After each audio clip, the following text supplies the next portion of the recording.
Bonjour à vous et bienvenue dans cette philosophie du bar. Nous poursuivons aujourd'hui ce que j'ai appelé notre mini-série consacrée à la communication. Aujourd'hui, les obstacles à la communication, ou plus exactement, l'obstacle par excellence à la communication. Et pour moi, cet obstacle par excellence, c'est la subjectivité humaine elle-même.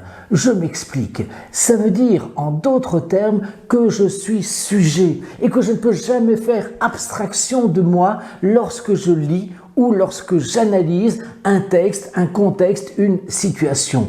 Je m'explique. C'est-à-dire que vous avez lu Le Petit Prince à l'âge de 10-12 ans et vous y avez mis des choses, vous avez mis vos états d'âme de préadolescent. Vous avez relu Le Petit Prince peut-être à l'âge de 18-20 ans et vous y avez mis d'autres choses. Un texte finalement, c'est jamais qu'une auberge espagnole. On n'y trouve jamais que ce qu'on y apporte soi-même. Je me comprends dans le texte que je comprends. C'est justement le cercle herméneutique prôné par le philosophe français Paul Ricoeur. Cercle herméneutique. Herméneutique, c'est un mot un peu compliqué pour dire simplement interprétation. Lire, c'est réécrire. Vous avez réécrit Le Petit Prince en lisant Le Petit Prince. Et moi-même, je vous parle en ce moment. Eh bien, figurez-vous qu'il y a autant de compréhension de ce que je dis qu'il y a en ce moment même d'auditeurs de mon texte.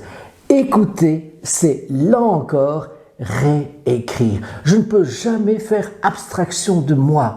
Quand j'écoute, c'est moi en tant que sujet qui écoute. Quand je lis, c'est moi avec mon passé, avec mes antécédents, avec ma formation, avec mes états d'âme, comme je le disais tout à l'heure, c'est moi qui écoute, qui réécrit le texte, qui lit, qui réécrit également le texte. Ça me semble tout à fait important. Ça veut dire aussi, en d'autres termes, qu'il y a une part d'incommunicabilité, c'est vrai. Et d'un autre côté, il y a aussi une part de coïncidence. Bien sûr qu'il y a coïncidence, un minimum de coïncidence entre l'émetteur d'une part et le destinataire d'autre part. Mais une coïncidence totale, où je te reçois 5 sur 5 par exemple, non, je pense que ça n'existe pas à proprement parler. Voilà peut-être l'obstacle par excellence de la communication.